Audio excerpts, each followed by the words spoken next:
is brought to you by Head Start Basketball.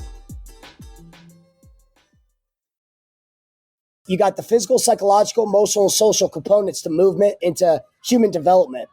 And those all four are interconnected, and you can't have one without the other. And so that's where these environments, I don't care if you're a kid from 30 years ago or now, it's still important. Jamie Smith is the founder and head sport preparation coach of the U of Strength.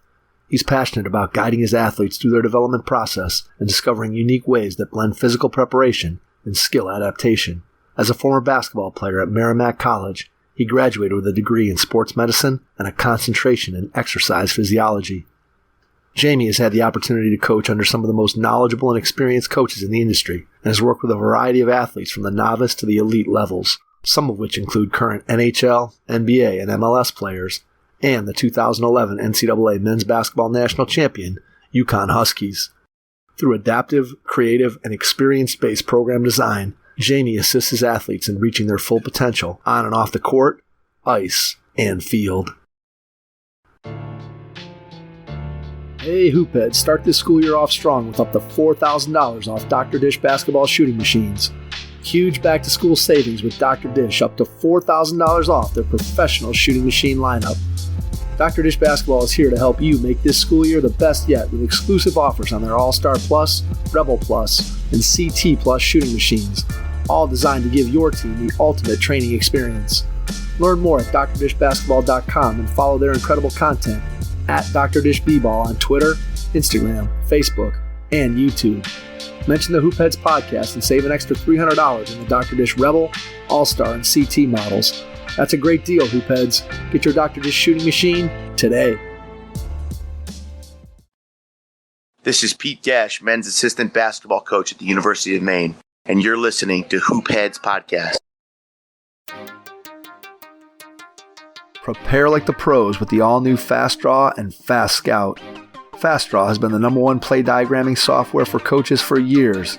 You'll quickly see why Fast Model Sports has the most compelling and intuitive basketball software out there. For a limited time, Fast Model is offering Hoopheads listeners 15% off Fast Draw and Fast Scout. Just use the code HHP15 at checkout to grab your discount, and you'll be on your way to more efficient game prep and improved communication with your team. Fast Model also has new coaching content every week on its blog, plus play and drill diagrams on its Playbank. Check out the links in the show notes for more. Fast Model Sports is the best in basketball. Get ready to take some notes as you listen to this episode with Jamie Smith, founder of the U of Strength. Hello and welcome to the Hoopheads podcast. It's Mike Klinzing here without my co-host Jason Sunkel this afternoon, but I am pleased to be joined by Jamie Smith from the U of Strength. Jamie, welcome to the Hoopheads pod. Hi, Mike. Thanks for having me. Absolutely. Thrilled to have you on. Looking forward to diving into all the interesting things that you've been able to do throughout your career. Want to go back in time to when you were a kid. Tell me about some of your first experiences with athletics, what you remember about just getting involved with sports. Yeah, so the big thing, sports was a big part of my life early on. My father, my uncles, all were college athletes. So sport was a big part of my life. From the minute I could crawl to, middle school, high school, college, etc. I just had a special place for sport. At the beginning, it was a wide range of, you name it, I played it. And then once I kind of, got to the high school and the collegiate, I chose to play basketball. But it's a different day now where, I wouldn't, and I'm sure you had similar experiences. It's like you would go out, you'd make your own games, you would make your own sports, you would make your own teams. You would do all these different things that, in my opinion, and I'm sure we're going to talk about, is just missing in the modern day, athlete's development. And so I was lucky enough where I grew up in the 90s, I was born in 87. So I grew up in the 90s, early 2000s, and I just got to play, playing until it was pitch black out or playing until, mom or dad screamed off the back porch. But, I played every possible thing you could think of, which gave me the best chance to, to reach my dream of playing college athletics. So early on, it was everything and anything. I love to compete. I'm a very competitive person, and we could talk about that too. That's why I started my own business. But yeah, I played everything, and then once I got to high school, I got obsessed. Whether you want to say it's right or wrong, I got obsessed with basketball. I am not your typical basketball. I'm 5'9", a white kid from the suburbs. But I just got obsessed, and I wanted to do everything I can, whether it was right or wrong at the time. I wanted to do everything I could, everything that I could to give me a chance to play, college basketball. And so through that process, now we're talking about the college level. I did a lot of the wrong things and ended up having, major knee surgeries, which, it ended my career pretty short. But it got me into, the sports medicine field. It got me into athletic development, strength and conditioning. And so, everything happens for a reason. And, I wouldn't change a darn thing. But that's kind of like I played everything you can think of.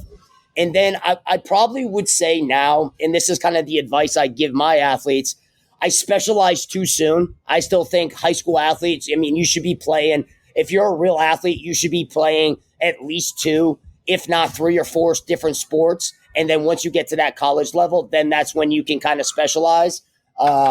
So I'm learning from my mistakes, and I'm sharing that message now with a lot of the younger athletes I have. But again, it's live, learn, and pass on. So, all right. So let me ask you this: at what age did you drop everything else and become basketball exclusive? Yeah. So I don't want to throw anyone under the bus. So I got bad guidance. And again, this was at a time where, we didn't have the access to the information, right? The internet was just becoming big. It's just a different time now. So information wasn't as abundant. And so I got advice as a freshman in high school that if you wanted to play varsity, if you wanted, to be the, our point guard, if you wanted to play college athletics, it had to be basketball year round. And I bought into that. I bought into it, and I really wish I didn't, because I was pretty good at some other sports too. But this is coming from a head coach. And so what you're going to, I'm 14, 15, years old, and I'm taking in this information. I'm like, all right, I'm going to do everything I can to please the coach and to give myself an opportunity, to, play varsity basketball at a freshman or sophomore level. Which then will give me a better chance, in my opinion, to play college basketball. And so I made that decision freshman year. And again, you live, learn, and pass on. I have a child. Would I give that same recommendation and guidance to my daughter? Absolutely not. So if I could do that over, I get, it is what it is. But again, it's just, you learn from it. And that's why I'm so passionate in taking this kind of strength and conditioning, I'm in that strength and conditioning world, but I'm trying to tap into, human development and athletic development, and understanding that a lot of these kids, a lot of these younger athletes, so I work with elementary, middle school, high school, college level, a lot of these kids, they're playing one sport. So where I am, so I live in Southern New Hampshire. My business is in Massachusetts, Tingsboro, Massachusetts, which is right on the border between New Hampshire and Mass. I have a lot of basketball, a lot of hockey. And a lot of these kids, they early specialize, and they play, at 9 years old, at 10, 11 years old, they play just one sport, and they play, on 4 or 5 different teams. And it's just something that it's like, in my opinion, what I'm trying to do is I'm trying to fill in gaps created, by kind of doing the same thing over and over and over again. And so that's where a lot of my, gameplay, my small-sided games, a lot of this stuff that not many strength and conditioning coaches are talking about, that's the primary reason why I have created and have really tried to put out a strong message that's saying, hey, these kids, these athletes are kids, right? And that we got to look at the human before the athlete. And it's all from the mistakes I made growing up. All right. So when you think about the mistakes you made and the regrets that you have, what specifically are you talking about? Do you feel like you missed out on the opportunity to play other sports? Do you feel like the overuse injuries that eventually led to your knee problems that you described? What are the regrets that you're talking about? Yeah, so I've had multiple surgeries. I've had 5, and I had them all before I was 21. And so understanding biomechanics and physiology and motor learning and all these different things, it's the time. It was the era. It was the generation growing up where it's like, pain was weakness, right? And it was something where I just fought through it to the point where, both my patella ligaments were completely ruptured at the same time.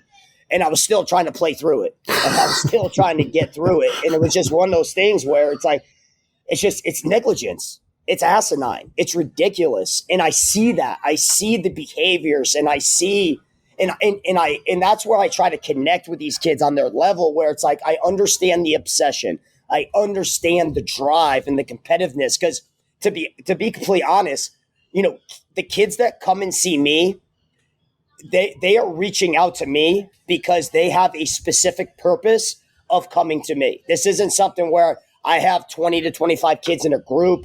This isn't one of these, kind of boot camp fitness factory type programs. There's a lot of intent and there's a lot of attention to detail with my program. And so I get the kids that they have that obsession, they have that drive. And there's times where it's like I see, it's like I'm looking in a mirror from 20 years ago, 15 years ago. And it's like, all right, how can I connect? How can I relate to these kids and just get them to kind of change their lens and to change their perspective instead of everything being so short term? Because that's where I was. That's where, all the guidance I got, whether it was right or wrong, everything was the now. When I'm trying to tell these 12, 13, 14, 15-year-olds, look at the bigger picture. All right. We got to stop looking at right now at this moment in time. But how is this session or how is this decision going to impact and affect and influence you 10, 15, 20 years down the road? And so I don't have regrets because it's definitely played a huge part in everything that I do. But that's definitely something where it's like, yeah, I honestly don't ever want to have surgery again because I had such a negative experience with it. And I got so frustrated, during that time frame that I just don't want any kid to go through that. Yeah, I can completely understand where you're coming from. And obviously, no matter what you do, your own experiences impact the way that you view and see things. And so when you start talking about being able to help kids to understand that early specialization, which obviously we know that that's an issue that goes far beyond any individual kid. And we start looking at the landscape of youth sports.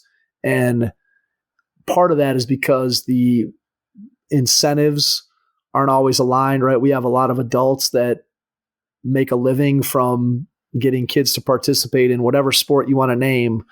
They got to keep them in their club, in their building, in their programs in order to continue to be able to feed their own families. And you understand the motivation. And again, like I've got a basketball camp business and you're running, you're running a strength and conditioning business. And so you understand that there are adults that make money from youth sports. And yet there are times where I think the people who do it right are the people who are giving kids what they need and are not just trying to squeeze every last dollar out of every family. And I think that's where sometimes you run into challenges is where, okay, this coach says, hey, you're 9 years old. And if you want to be a high school soccer player, you got to be on our soccer club year round and play 4 different seasons. And then in between those seasons, you got to be training and you can't be going to do this or that, or you can't be playing on this team at your middle school. And I think that's where we start to get into trouble. And that's where you run into situations like what you described, where an adult is kind of pushing you in one direction. It's no longer being driven by the kid's ambition or the kid's desires. And that's a challenge. I mean, it really is. When you think about your experience as a high school and a college athlete. What do you remember about your recruitment and just the process that you went through to be able to play college basketball, which obviously was an important dream for you at that point in your life? So what was the process like for you making a decision and ended up going to Merrimack? Yeah, so it's wild. And I don't know if I've ever publicly talked about this. So after my senior year at high school, I gave up. And I'll be completely honest. I said, I'm done with this. I'm so frustrated because I was starting to have knee pain. I was starting to have hip pain.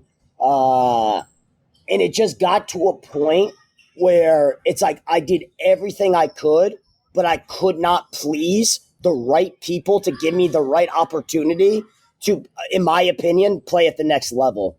And so there was a 3-month period where I said, F this. I said, I'm done. I said, I will go to school. I might take some time and then go to school because again, at this time, so this was 2005. At this time, it's like, if you didn't go to college, you were a failure. If you didn't if you didn't further your education, you were a degenerate. And so I had that in, kind of that little, thing in my ear where it's like, all right, I want to be done with basketball. I don't know if college is for me. And it's just at some point during that process, I got the itch back. I took some time off. And that was the first time probably since my seventh grade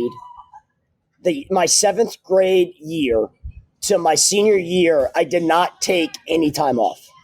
It was always go, go, go, go, go. Basketball, soccer, baseball, go, go, go, go, go. But then I finally took some time off and I allowed me to be me. And I allowed my body to a degree heal. I allowed my emotional system to heal.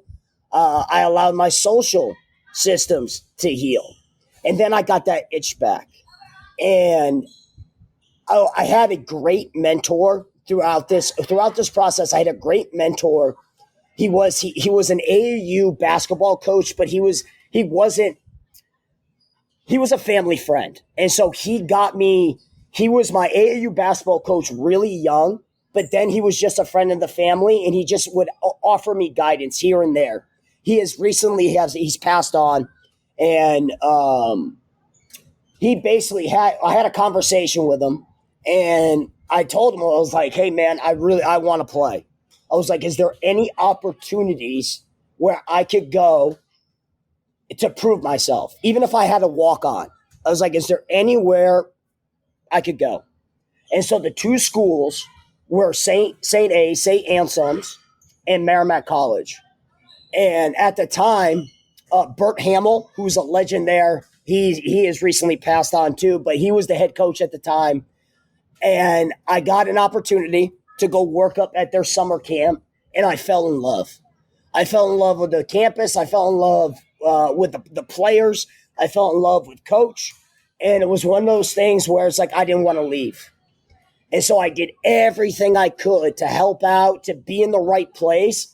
And then basically once my freshman year and I enrolled at Merrimack, I was part of the team. And I earned some money, and it took some time, but he did take care of me. And it was just one of those things where I let my body, I let everything heal. I needed to be in the right frame of mind to make a decision that was going to impact the rest of my life. And so I don't know if you're familiar, with Merrimack, College, but so Bert Hamill, who was the head coach, Joey Gallo was my assistant coach. He's the head coach now at Merrimack. It was just it was awesome. I had such a good time. It was an unbelievable experience because I was a 17-year-old freshman, and our point guard, he was 23 at the time. So there was a 6-year age gap. Wow.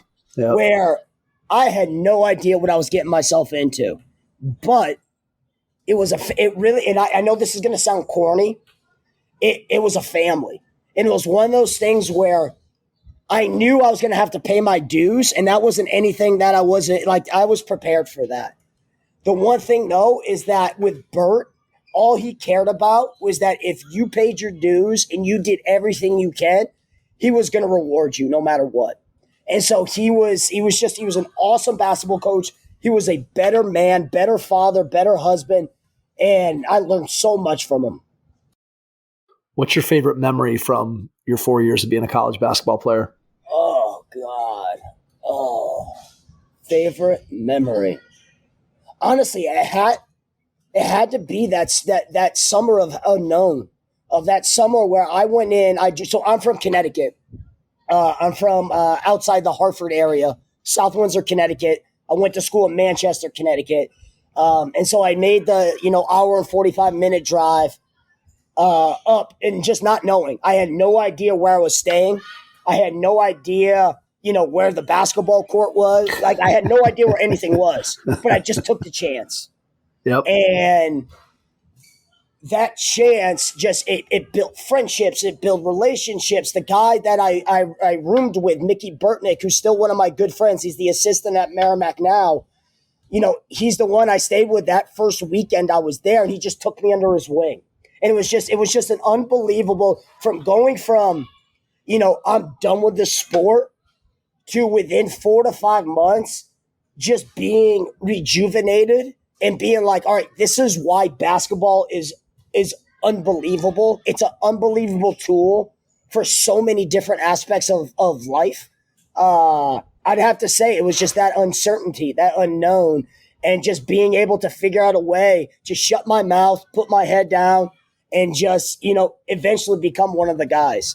So I'd have to say the early stages was the best.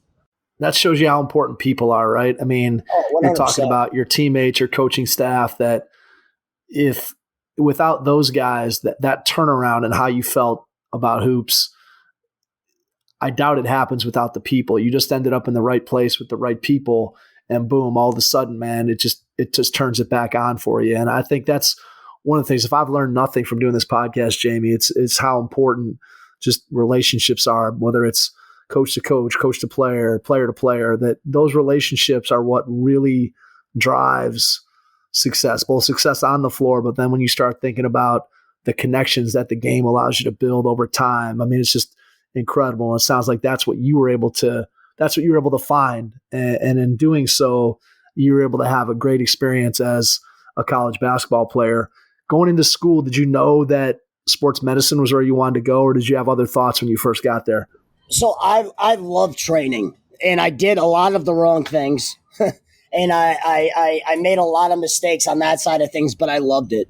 I loved the weight room. I loved all the extra little things, anything that I could do to gain the advantage, or what I thought I could do to gain the advantage. I just loved it. I obsessed about it.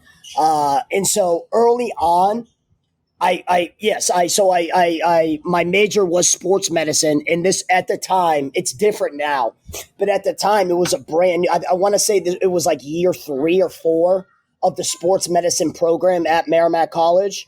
And it was one of like the only ones in the New England area. There weren't many that had a specific degree in sports medicine. So I knew I wanted to do something in that. But it's when I hit my adversity where I had to have my knee surgeries and I had to do that consecutively. That's where I kind of really was like, all right, I want to take this stuff seriously, because I want to figure out a way to help myself, but not knowing that it was going to change the rest of my life and allow me to do things that honestly I never thought I would be able to do. So yes and no. It's kind of funny. I a lot of my close friends and my father and family members, they always said I was going to be a coach. And I never, like, early on, I was like, no, I probably will never, just because it's a long career. When if you play college basketball, and especially now, it's just year in and year out, it's like a lot of times you get burnt out. Yep. And if it wasn't for, like you said, the people, and if it wasn't for the environment I was in, it definitely shaped. It definitely shaped my decision making, and it helped me, not only from the basketball side, but also I had a bunch of different strength and conditioning coaches and different mentors at Merrimack as well. And one of them is he's the director there now, Mike Kamal, who helped me out a ton early on in my career. So it's. Did you think that you were going to end up owning your own business, or where did you see yourself once you kind of got to that career? Okay, so what was the initial plan once you had established, okay, sports medicine is where I want to be, and my own experiences have kind of led me to this. Now where do I want to go? Did you think you wanted to work for a college? Where were you at? Where was your mindset? Yeah, so my biggest thing is that you have to get experience. And so I did some stuff at the college. It was very informal because I basically lived. Everyone joked about that. It's like I had a key to the weight room. And so when the place was closed down, I could still get in there. And it was me and one other guy on the hockey team that had a key to get in because they just knew I was obsessed. And I wanted to try everything. I wanted to learn. I wanted to do. And I'm a big believer on if you're going to talk the talk, you better damn well walk the walk. Right. And so I got experience. And so I just wanted to get experience. And so I was fortunate enough so that Mike Kamal, who's still at Merrimack, he helped me get an internship at Boyle Strength and Conditioning. Mike Boyle, he's a huge name in the private sector. I worked at the North Andover. He's got one. At the time it was at the time it was Winchester. He's got facilities in Woburn, Mass, and now Middleton, Mass. But he was a big name, and it was one of those things where if I get in there. He's had so many people go, NFL, Division I, NHL. It's just it's mind blowing the amount of people he has helped because he was one of the early guys to kind of make strength and conditioning to give strength and conditioning a platform. Mike was one of those early guys, and so I got an internship there. So I got experience at the private sector. Obviously, I was working for someone, and I was the low man on the totem pole, so to speak. But I got experience to see, okay, I'm working with kids. I'm working with adults. I'm working with people with a bunch of different backgrounds, sports and cultural. Then from there, I was like, all right, I need to get more experience. And I got a great opportunity to go back to go home and to work at UConn. So I was a volunteered part-time assistant strength coach at the University of Connecticut under Chris West, who he had men's basketball and he had women's and men's soccer. And me and Chris developed an unbelievable relationship within a 48-hour window. It was unbelievable. We went out to dinner and we ended up talking for like 6 hours. And he's like, I want you to come. I want you, whatever we need to do, let's get you here. And so I took advantage of it. And it was the year that this was probably the most memorable of my career, where it was the year that it was the last true Big East tournament where UConn won 5 games in 5 days and we won the national championship. It was just an unreal, not only from a coaching, but from understanding the collective process and understanding, the do's and don'ts, the pros and cons to a major university. But to get a group of kids from all different ways of life, but to get them to struggle, to deal with adversity during the regular season, but then to mesh and to buy in at the right time to then dominate. And it was just because we had a young team, and it was just such a unique time where it was, and I was very young. I was 22, just turned 23. But it was just so cool. It was a really unbelievable time for me. So I had that experience. Towards the end there, the only way they would hire me is if I got my master's. And so I got an opportunity to basically take a GA spot at UConn, but I turned it down. And looking back at it, it's like, should I have taken it? Probably. But I knew after going through that process that I wanted to be my own boss. I wanted to make the decisions. I wanted to put everything on my shoulders. So if I do something and it works, or if I do something and it doesn't work, it's on me. I'm not going to rely on 15 different people. So that's when I made my decision. I was like, all right, we're going to, me and my girlfriend is my wife now, at the time, we came back up to Mass, and I basically started a year after we moved back up, I started the U of Strength. But it took experience. It took a lot of lessons. It took a lot of, great memories and a lot of learning lessons to make that decision to say, hey, I want to go out on my own and kind of do this thing in the private sector, but really focus on athletic development, from the ground level up, from 7, 8, 9, 10, to up to the college age. What was the hardest part from the business side of it? Forget about the actual, you're working with athletes, but thinking about it, there's obviously a whole nother component to, you can be a great trainer, but you can be a really bad business person. So what was the hardest part from a business standpoint of getting this thing going? And excuse my language, I'm a shitty business owner. I'll be completely honest. And I tell my athletes that, I'll get kids. And so we were talking about early specialization. I get kids that come in and they'll say, I want to train with you, but I really want to try field hockey, or I really want to try baseball. And what do, Mike? I tell them to go try the sport. And so the one thing I have noticed is that, again, we can't just look at the now. My retention rate is super high. I get kids that want to stay. I get kids that so basically I run a program every quarter. So every season we start, every season there's a 10, 12, 14-week program. And so I'll get kids that, okay, they might be with me in the winter. They might be with me, in the summer. I got some kids that stay all year round if financially and logistically from a scheduling standpoint it works. But there's constantly, I tell kids, go try something else. Go do it. So from a business standpoint, I'm still learning, man. It's one of those things where it's like, I don't have a big budget. I don't have deep pockets. The nice thing is that everything I have, I own. I did that the right way. I'm in a great facility where I have a ton of foot traffic, there's a ton of eyes on me.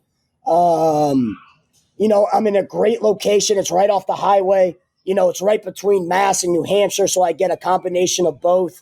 But the business stuff, there's a lot. There's a lot to it. And then on top of that, you look at the online, you look at the social media, you look at the newsletters, you look at insurance, you look at maintenance, there's so much that goes into it that I had an understanding because I did have some good mentors, and I had some guys that have been doing this at a high level that offered me guidance. But you don't know until you do it.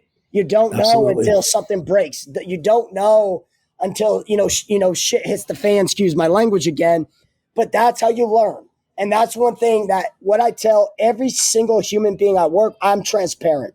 And I'm as honest as possible. There is no hidden agendas with me. There's no BS. What you see is what you get. And I'm honest. And I think that that's really important, especially with the younger athletes. Everyone has an agenda. Everyone, it's a bottom line. And yes, I have a business. You have a business. Yes, I need to make money, but that's not my decision making.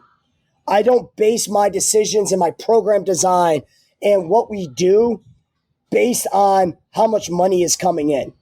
Is that a shitty business owner? 100%. I get that. But I'm not.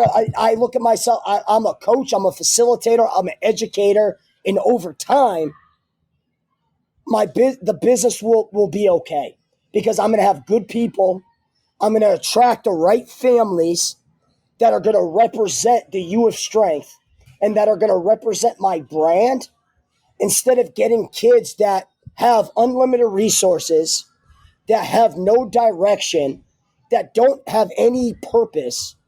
It's just, that's the decision I made early on, and I've stuck with it.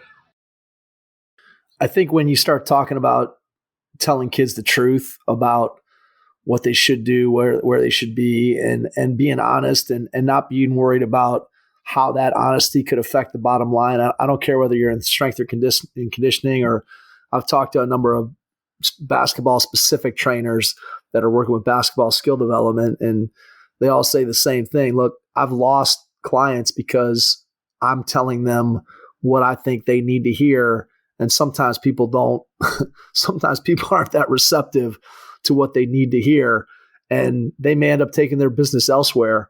But ultimately, you're going to attract the right kind of people, the people that you want to work with, by telling them the truth. And again, that may mean that somebody may not be right for your business, but ultimately you're going to end up finding the right people, which in the long run is going to lead to your business success. All right, let's leave the business world behind. Let's talk training. Tell me a little bit about your philosophy. What makes what you do in your mind different, unique? What's your value proposition when you talk to athletes about what you bring to the table? Yeah. So my big thing is I look at the human before the athlete. So when I have new athletes, so every time I take on a new athlete, I have it very informal, but I have a meeting where it's face to face. I get to know the kid. I get to know the family.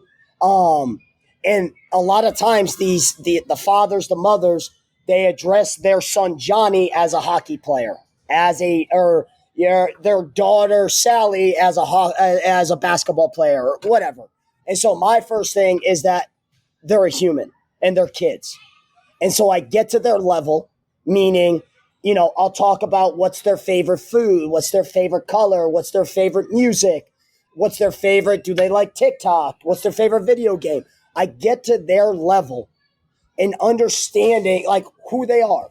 And so that's the big thing, is that I look at the human before the athlete. And I think that's really important, because my big thing, when I look at like from a bigger picture, my training process is built upon the physical, the psychological, the emotional, and the social systems. And that might seem a little weird because and I'm giving air quotes right now, I'm a strength and conditioning coach, or I have a strength and conditioning facility, but the weight room or the physical side of things is just one tool that helps with this human development or this athletic development.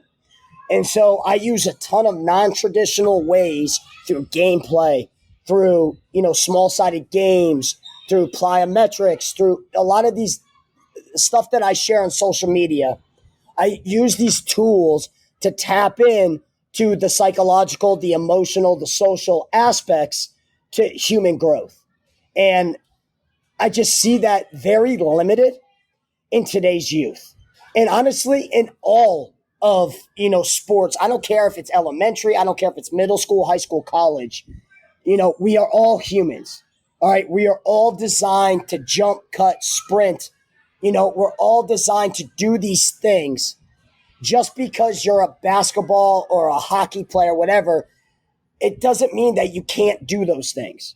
And so in my opinion, if you look at the fundamental principles to movement, I just think a lot of places, they put their focus, they put all their eggs in the wrong basket, where I'm putting an egg in a bunch of different baskets to help grow and to help develop this adaptable, robust, and resilient individual. All right. So what does that look like? I know I've heard you mention a couple times small-sided games. So when a lot of people think of strength and conditioning, right, they're thinking of the traditional weight room. Maybe you're mixing in some plyometrics, that kind of thing. Most people don't think of, hey, I'm showing up at my strength and conditioning workout to play some small-sided games. So what does that look like when you have an athlete and you have a workout and you have a group? What kind of small-sided games are you playing? Give me an example or two. Yeah. So it's built into our program. And so we do stuff. We have traditional stuff. We lift and we lift heavy. We lift weights for speed. We do stuff. I have a 2,000 square foot weight room, but I also have access to over 500,000 square feet of turf, indoor, outdoor turf, basketball courts, hills, etc. And so I use the small-sided games, whether it's more gameplay, where I'm allowing the kids to design, or it's all about engagement. It's all about fun. So emotional, like an emotional stimulus or social aspect where it might be more of a team-based game. But I also do stuff from an agility standpoint where what I tell coaches that this is a foreign concept, it's basically think of your 2v2 stuff you do on a basketball court. It's just without the ball. And so that's a lot. The stuff that I did with Alex with basketball immersion. It's called Basketball Athletic Development. It's a video series I did. It shows a lot of these, unorthodox things you're not going to find in the traditional, kind of educational system. But what I have found is that finding this blend of lifting, of sprinting, of jumping in these closed traditional environments, it's only half of the equation, so to speak.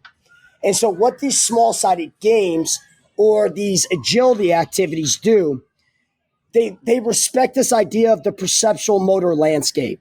They look at the input and the output. So it appreciates what the athlete is hearing, seeing, feeling, and how that influences their movement patterns. And so that's a big thing. Maybe some coaches I've heard the perception action coupling, but that's the big thing where it's like, all right, I want to find things that are sticky.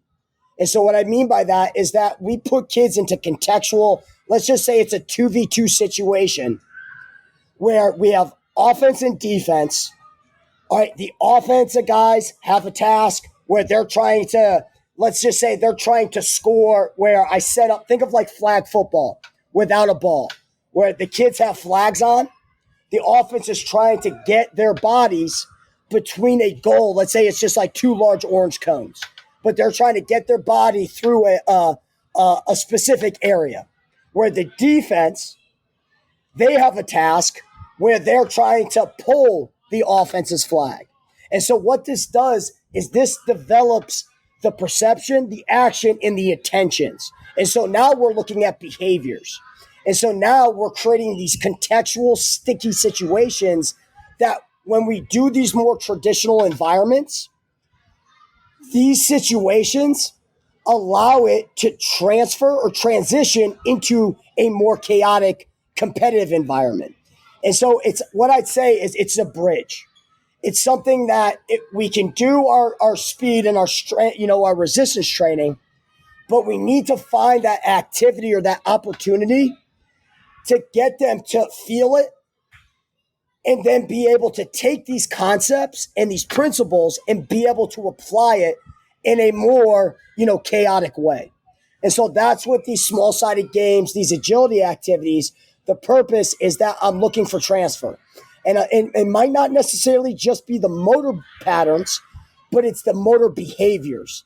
And it's these offensive and defensive intentions where these kids learn these key concepts that can be applied in any, invasion-based sport like basketball or hockey or soccer or lacrosse.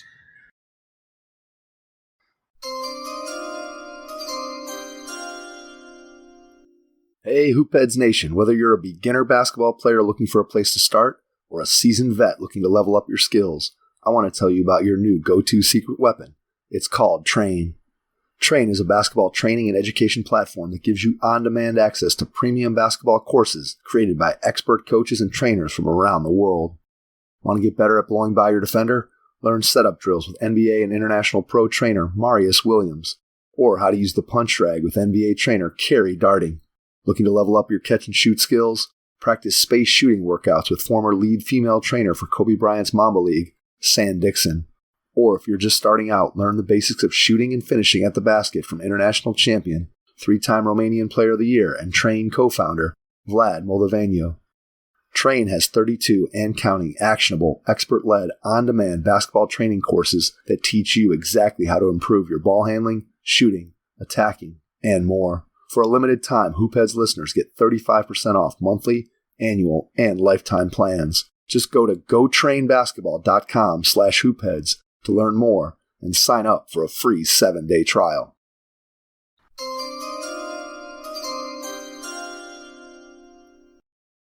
So what's interesting about that, there's two things that strike me when I hear you talking about that. And obviously, for anybody who's listened to our podcast or is in basketball as a coach at this point, we've all heard of the games-based approach to coaching where you're trying to make the learning more translatable, which is what you're talking about, where you're not just doing a drill, a skill in isolation. You're doing it within the context. You're working on that skill within the context of the larger game so that eventually you have better skill translation, which is the goal. You want your practices and the things that you're working on to be able to make you a better player. And that ultimately is what it comes down to is, can you play better in the games and can you execute those skills better in a game? And so when you start talking about those kinds of things, what you're talking about, what you're describing is, can a kid take what you're teaching them from a technique standpoint, and then can they actually make a decision around when do I use that technique? And that to me is super interesting. And then the question that I always come back to, Jamie, and it's not really even necessarily a question that anyone can answer, but when I think about the way I grew up, and I think in listening to you describe the way you grew up, where at least when you were younger, before you went specifically to basketball, you were playing lots of different sports, and you were probably playing those sports in the neighborhood. And like when I was a kid, I was playing those sports in my driveway, in the backyard, in my neighbor's backyard, going down to the playground. And in the course of doing that, I was also climbing over fences, and I was climbing up onto people's garage roofs, and I was throwing apples at my friends and doing all these things that when you look back on it now, those were all athletic running and jumping skills that I was doing them in context. I wasn't just, hey, I'm going to pick up some apples and practice my throwing. You know, I was trying to bean the kid next door in the head when we were having an apple fight or whatever the case may be.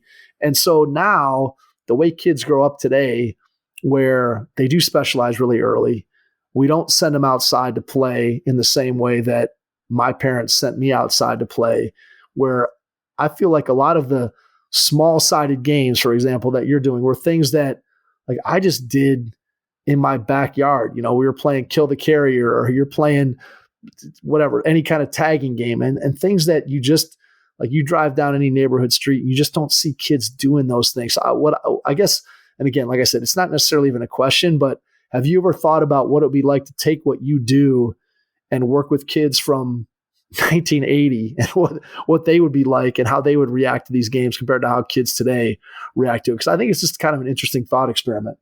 Yeah. So what you're talking about is you have that movement diversity, right? And it's all about, I call it a movement toolbox.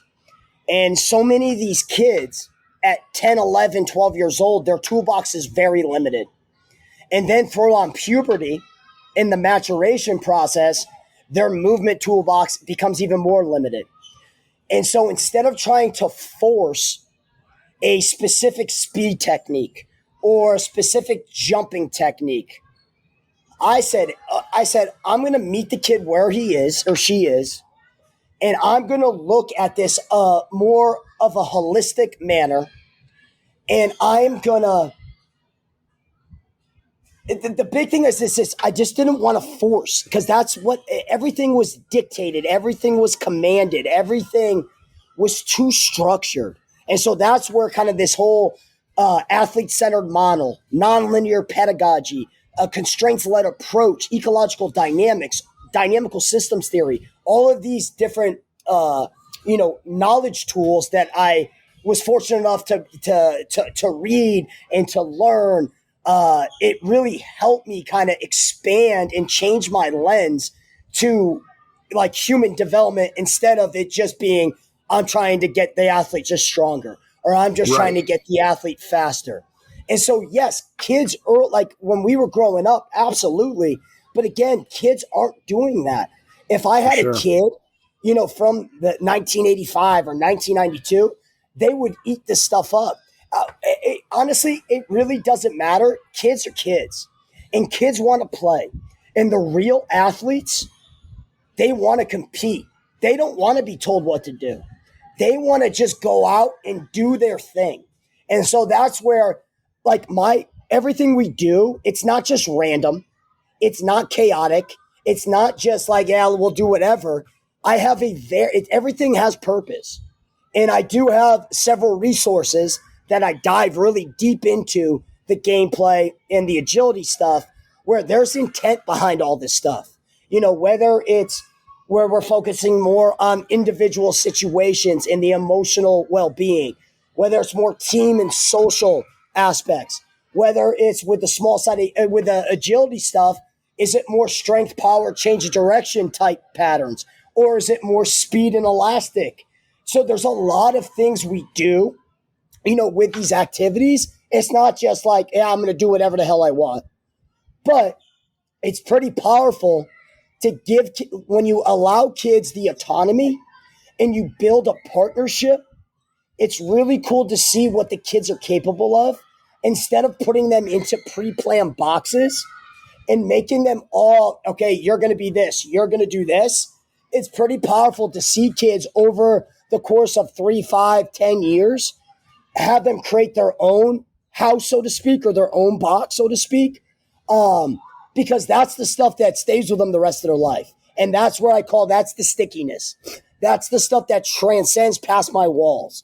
That's the stuff that transcends past the basketball practices. And that's the stuff I care about. And that's the stuff that these, these closed cone drills or just lifting as heavy as you can while I scream in your ear, that stuff doesn't last. I'm just being honest. That stuff is here and there, and that kid will forget about that in 5 minutes. But you give them some of these really, non-traditional situations. That stuff lasts forever, man. I still have kids, when I made this change about 7 years ago, almost 8 now. And I still have kids that they talk about, stuff we did 7, 8 years ago. But it's not the weight room stuff. It's the stuff we were doing out on the field in the court and, these more competitive, these environments that it's just the engagement is through the roof. And so you can learn a lot about a kid. Again, I'm not just looking through a physical lens. You got the physical, psychological, emotional, and social components to movement into human development. And those all 4 are interconnected, and you can't have one without the other. And so that's where these environments, I don't care if you're a kid from, 30 years ago or now, it's still important. I agree. I mean, I think that when you start looking at how do you make connections with kids and how do you help them improve, if you can get them engaged, if you can get them buying in, if you can get them excited, if you can get them remembering things that, hey, I remember 7 or 8 years ago when we did this, that's something that had an impression that went with them. And that's when you know that you're doing something right. Let's go back to the beginning of the process and your onboarding of a new athlete. What does that look like from the time that person first sets foot in the facility? And I'm assuming you put them through a little bit of testing. There's conversation. Just walk me through the onboarding process of how you make sure that what the athlete is looking for is what you're able to deliver. Yeah, so it's that initial meeting. And so we run a program every quarter. I take athletes up to a 2-week period after the start date, and then I don't take any new kids. Gotcha. Because all of our programs are organized by age and experience level, where when we first start off, it's this introductory period. I call it a block zero, where it's just we get every athlete, every kid on the same page, where they understand, where it's like I'm teaching them my terminology. They understand the flow. They get to know me. They get to know the other kids in the group. They get to know, the facility, etc. And so there's that, I call it the block zero, the introductory period. But typically through my initial meeting, that's when I know, and I'll be honest, Mike, there's been countless of times where I said, hey, this isn't going to be a good fit. And I'm honest. But the good thing is that a lot of these families, I'm lucky. I'm in a very affluent, a very nice area. A lot of these families, they have other kids, they're siblings, and so the parents appreciate the transparency. The parents appreciate the honesty, and those are like I said, the families I want, because brothers and sisters are going to eventually come through my doors. And so the parents, even though I said the oldest kid of 3, like this isn't going to be that good of a fit, but maybe it's a great fit for the younger brother, or maybe it's a great fit for a cousin, or maybe it's a great fit for a best friend, a next door neighbor. And so I use a lot of marketing, just by, spreading the word and just being an honest person, a good person. That initial meeting, I can get a lot from the kid. I can get a lot from the family. And again, a lot of times it doesn't work. Sometimes it does. But typically through that, we go through the block 0. And that can be a 2-week, 3-week, 4-week. It all depends on the kids. It all depends on the individual and the collective. And then from there, after that block 0 period, then that's when, and this is now I'm talking for like middle school, high school, college, then kids will start to get individualized programming where whether it's stuff speed or plyometric or lifting or whatever, coordination-based stuff, then they start to get, their custom program. For our youngest level, our fundamentals, where it's anywhere between kind of 6 and 10, maybe 11 years old, it's all game-based. Everything is gameplay. Everything is exploratory. Everything is fun.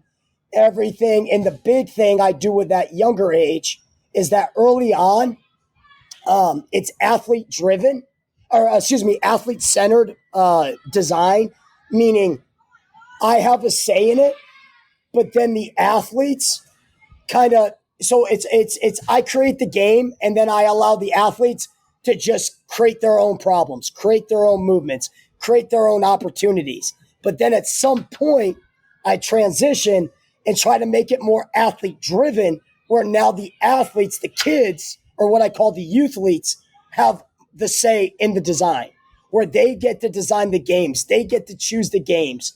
I'm really big on this autonomy idea. I'm really big on, I call them training menus, building in options, ranges, and just allowing kids to have a say. And it's more engaging. It's a partnership. But again, it's not for everyone. When you put them in groups, what's that process like? How long does it take to evaluate, okay, who should be in what group? I know you talked about, hey, it's got to be age-wise, but just how do you make sure that the level of athlete, and then do you group them by sport or you do a cross sport? How do you put the groups together? Yeah, everything's cross sport. I want kids learning from kids from different backgrounds, sport, cultural, financial, everything. I want that integration. So all my groups are, I've trained and currently train every possible sport you can think of. The only level that is tricky is the middle school, is the foundation level, because you can get a 12-year-old that looks and acts like an 18-year-old. You can get that same 12-year-old that looks and acts like an 8-year-old. And so it's that constant, and that's where that meeting, and that's where I recommend whether, okay, you're going to go to the fundamentals, which is our youngest, or you're going to go to our foundation. Again, I have such a high retention rate that when we run a new program, I only take 4 to 6 kids per group. So that's another thing. Like my groups are very, very small. A lot of times there's only 1 or 2 new kids. Typically my groups fill up and they're all returning. There might be 15, 20% new kids in the entire program.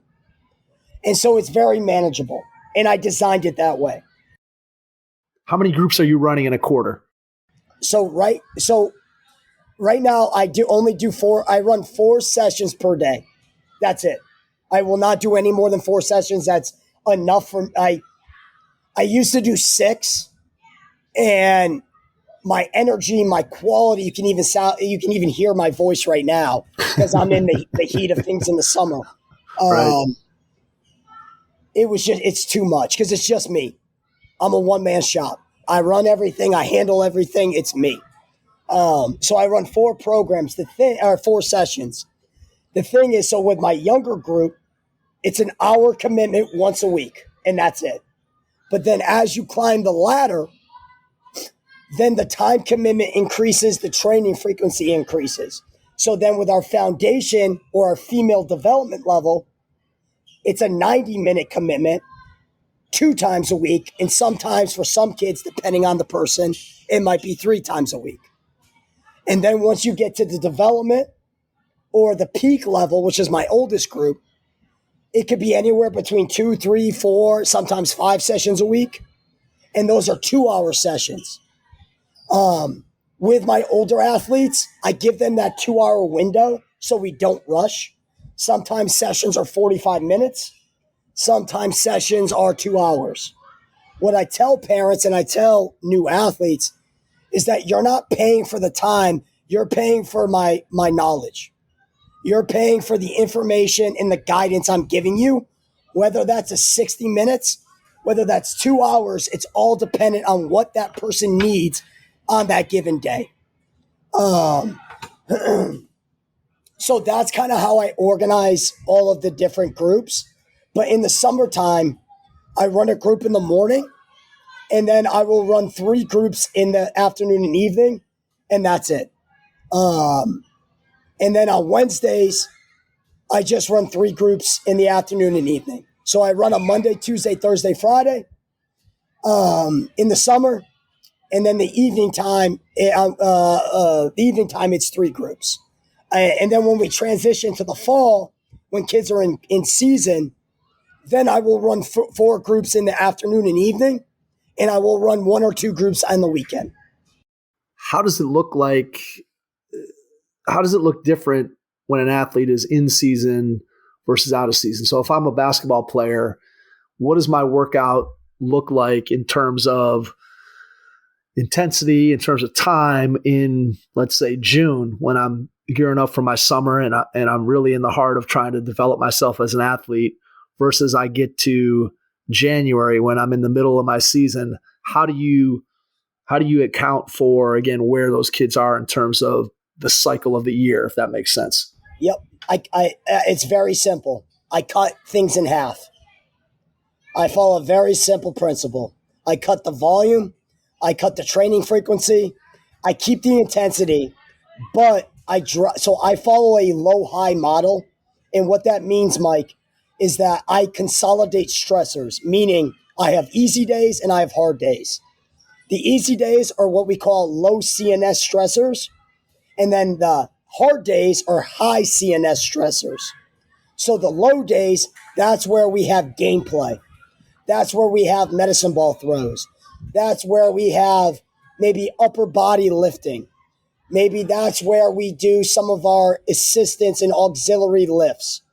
That's where we do more of our coordination-based stuff. So stuff that's just a little bit easier that athletes can recover from. Where the high days, that's where we're hitting our speed, our plyometric, our traditional, high-intensity weight room stuff, lower body-wise. That's where we're hitting our agility, small-sided situations. And so during a season, the whole idea is that I want them feeling better when they come through our doors. 9 out of 10 times, I want them feeling better than when they came in. So a lot of the times, we do more low sessions than high sessions. Where in the off season, or say now, there's going to definitely be more high sessions and there's going to be some more fatigue. But again, with this youth, there's really, from my perspective and from where I am, we don't have off seasons. Kids play year round. And so that is the truth. It is the truth. And so I need to factor that in, and I need to appreciate that, especially with the foundation, the female development, hell, even the fundamentals level, that it's just a balancing act. And so I have some things that I do that is non-traditional. When a kid comes in, I pay attention. Are they smiling? Do they have normal behaviors? Are they not talking? Are they acting differently? We have a thing called the DWQ, a daily wellness questionnaire, where it's just kind of like a daily checkup where they have to rate themselves. We do a finger tap score. We do a jumping score. So I try to collect some information up front early on in the session to then make a decision. It's like, all right, are we going to stick with the plan, or are we going to abandon ship and go off script and do everything I can to make this kid enjoy this day, enjoy this session? Yeah, it's interesting. I mean, you're 100% right when you start talking about an off season, and it's funny that the way that you or I probably envision an off season, versus the way kids today envision an off season. I just think about the kids I know playing various sports. So my son playing high school basketball and then playing AAU basketball, where from March until this coming weekend will be our last week in AAU. He's probably going to have played 55 AAU games since March. So is that really is that an off season? I would argue, I would probably argue no. And you think about, on the girls' side, girls who play JO volleyball. You got your volleyball season, and then JO, you're traveling all over, and similar to AAU basketball. And then you travel soccer, you just go from one season, it just rolls right into the next season. And so trying to figure out like, okay, when's the off season? Good luck good luck trying to figure that out, Jamie. It's crazy. So it's almost like where you have to design the program and be, as I'm sure, like you've talked about, you have to be so specific in terms of each individual kid, getting to know them and know where they are, know what they're doing, and know how to design that program to best benefit them in the stage of life, but also in the stage of the year where they are. It's a challenge to stay on top of all that. And I think what I like about what you've talked about today for sure is when you put it into a quarterly session and you're like, hey, after 2 weeks, we're cutting it off and we're not taking anybody else. And that's, again, a decision similar to one like you talked about earlier, where that's probably not the best business decision for your bottom line, where you could just, hey, let's grab a couple more kids and squeeze them in and we can make it work and whatever. But ultimately what you're trying to do is provide the best service and product for the people who are coming through your door. And I think when I start looking at how you do it and then the uniqueness of what you do and how much it dovetails with the direction that we're going in terms of coaching the actual sport. So when I think of coaching basketball, like I said, and how it's changed and how I would approach something today versus how I might approach teaching a skill 10 years ago, completely different. And the things that you're talking about when you start saying, okay, we're going to do agility. Well, it's one thing to do a shuttle run and I got to change direction. I got to do this and that. But when you start talking about putting kids in dynamic environments where they have to react to other human beings out there in their training session, that's what they're going to have to do in a game. They're going to have to make those movements with other athletes out there that they can't predict what that other athlete is going to do. So the more, it just makes sense to me. It's kind of amazing when you really think about it that we didn't get to all this sooner, as you think about the evolution of strength and conditioning and just coaching in general. That, man, why weren't we thinking that making the games or making the practices more like games wasn't going to be beneficial, right? It's like, I'm sure when you were growing up and whatever, all the sports you're playing, but then even basketball, when you're playing pickup basketball, you're not thinking about, I got to put my foot here and I got to do this and I got to cut to this spot. You're just playing. And what ultimately ends up happening is you end up being more creative. You end up moving in different ways versus the kid who only learns from a coach from the time they're 6 or 7 years old. It's so interesting to see how these different tracks of how the way we coach kids and what we do with them, how it impacts the type of athletes that they are. It's just because of the way the system is today versus the way it was when you and I were kids. And then because of the advancement in coaching from when we were kids, it's just amazing how different things are, Jamie. It really is. No, it really is, man. I completely agree. All right. So let me ask you this.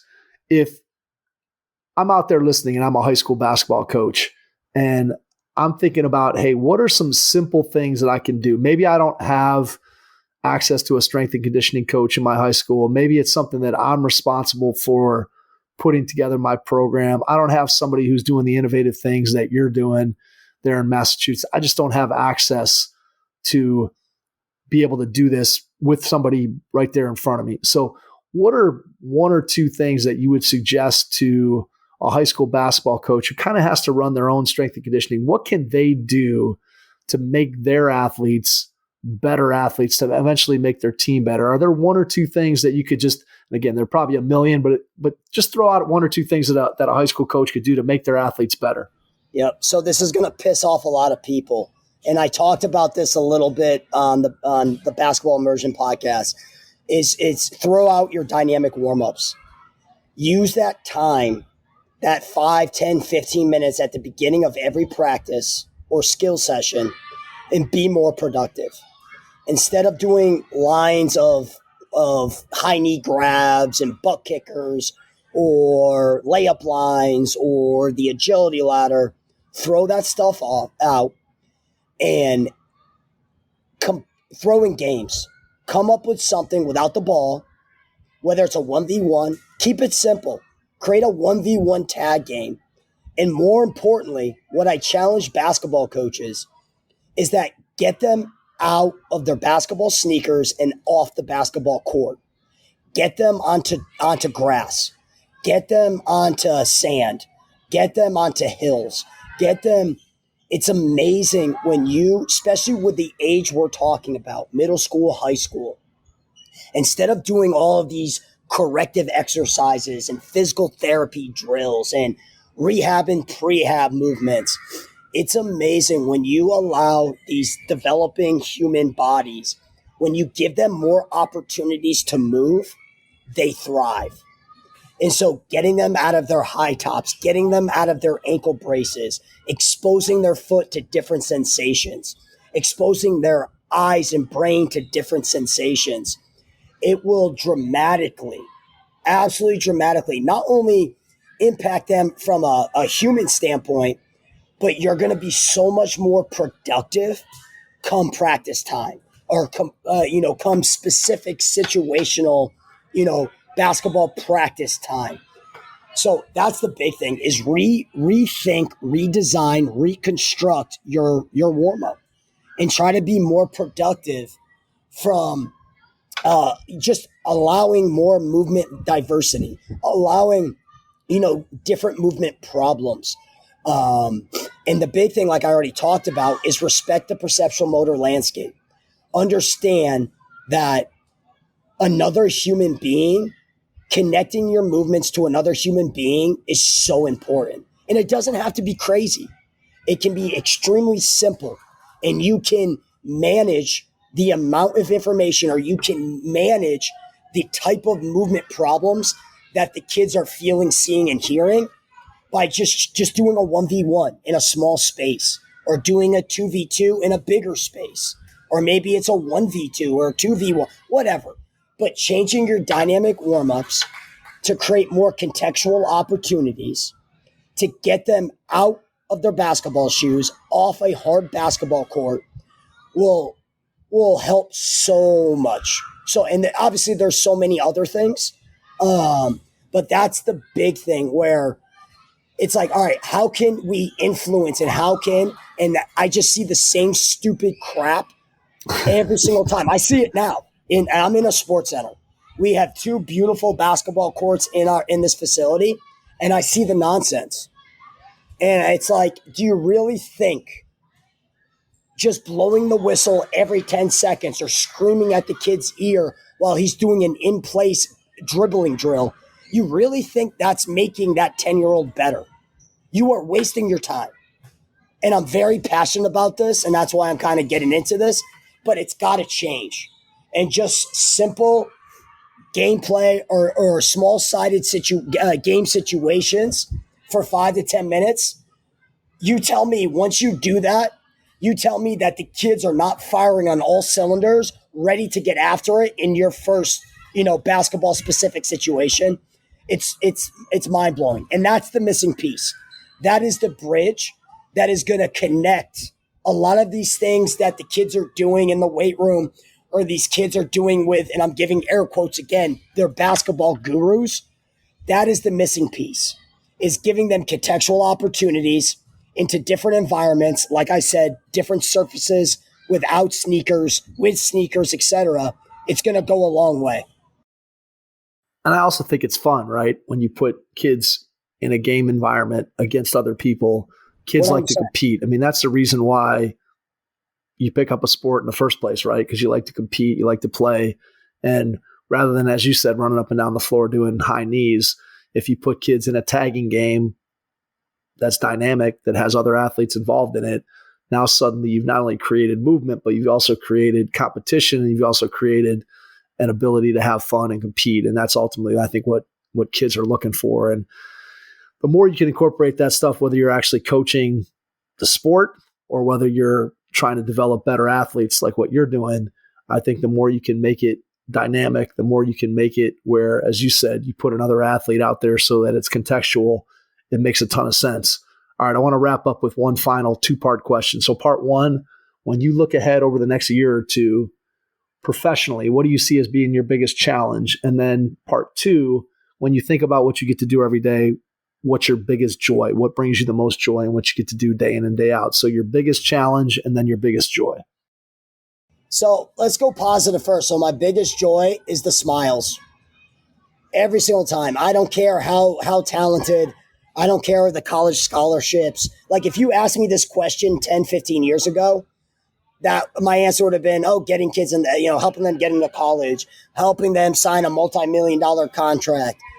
No, the biggest reward I get is getting kids to believe in themselves. And I know this sounds corny, but getting kids to buy in, to enjoy, and to look forward to the next session. That is the biggest joy I get, because that means I had a positive impact on that kid's day. And there's so much negativity. There's so much structure. There's so much just whatever. There's just too much chaos in these kids' lives that I want, when they come to my facility, I want them to know that when they come in through my doors, they know what they're going to get. They know that the energy is going to be high.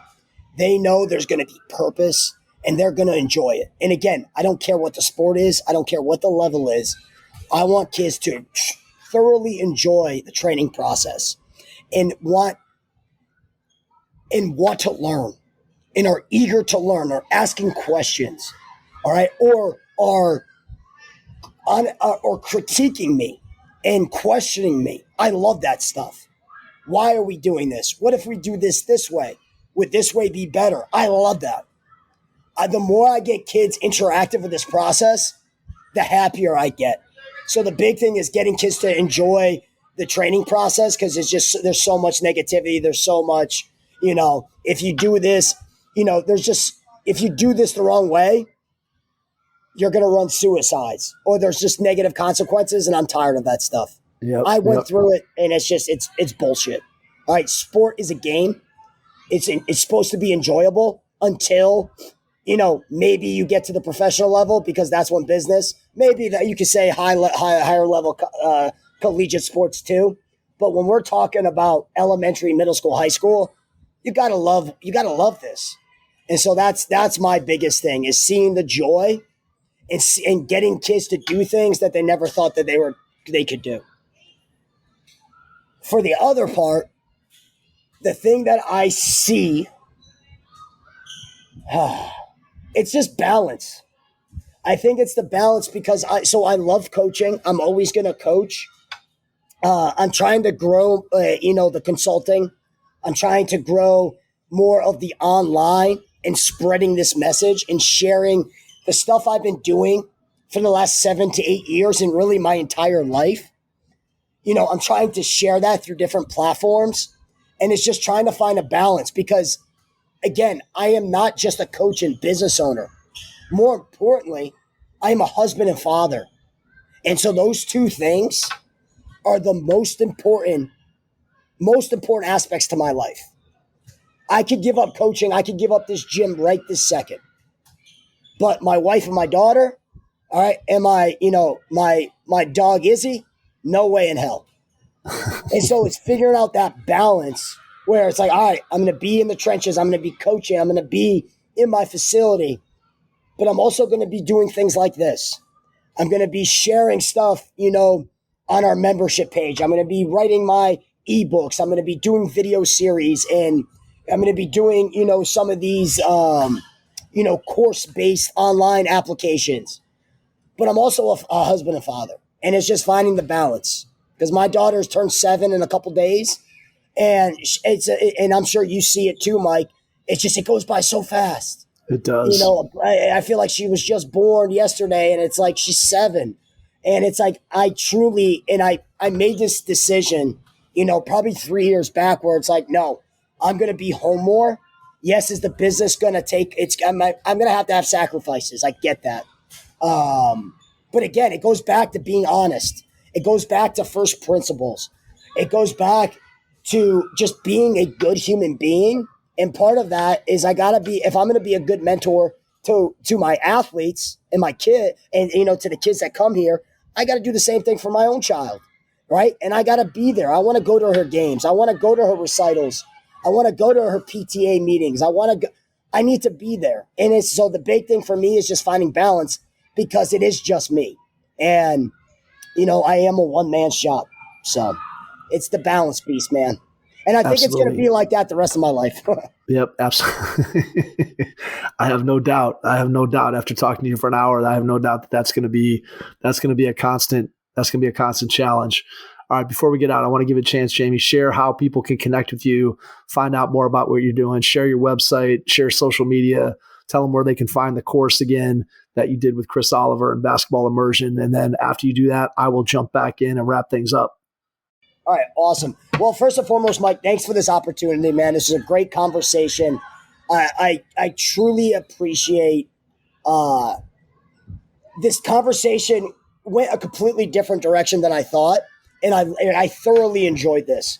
So awesome. First, thank you. I really appreciate this because usually when I do these podcasts, it's all, I don't know, I don't want to say it's kind of the same stuff, but this was personal. And I really respect that, and I enjoyed it. So thank you. First, thank you.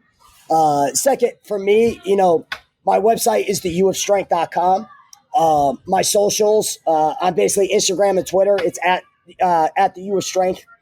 You can contact me. My email is theuofstrength@gmail.com. And just, you can get all of this stuff. I try to share as much as I can for free. There's a bunch of stuff on my Instagram, on my Twitter. I also have a membership page where basically I think of this as this is the spot where I share all my ideas. So every day I'm going on this and I'm just sharing what I'm seeing, what the things that I'm doing at my facility, the problems, the good things. And I use that. It's kind of like a social platform on my website. And so it's updated every day. I have thousands of posts of all of these different things we've been kind of talking about. But it just gives me a chance to kind of just share, things. It's not common knowledge and just not many people are doing it just yet. And so my mission is hopefully, by doing things like this, we're just getting people getting coaches, parents, athletes to kind of rethink this whole training, practice, developmental process. And so those are the best spots, to reach me. So once again, Awesome. Thank you so much. Absolutely, Jamie. Cannot thank you enough for taking the time out of your schedule today. Glad we were able to get it done. And to everyone out there, thanks for listening, and we will catch you on our next episode. Thanks. Your first impression is everything when applying for a new coaching job. A professional coaching portfolio is the tool that highlights your coaching achievements and philosophies, and most of all, helps separate you and your abilities from the other applicants. The Coaching Portfolio Guide is an instructional membership-based website that helps you develop a personalized portfolio. Each section of the Portfolio Guide provides detailed instructions on how to organize your portfolio in a professional manner. The guide also provides sample documents for each section of your portfolio that you can copy, modify, and add to your personal portfolio. As a Hoopheads Pod listener, you can get your Coaching Portfolio Guide for just $25. Visit coachingportfolioguide.com/hoopheads to learn more. Thanks for listening to the Hoopheads podcast, presented by Head Start Basketball.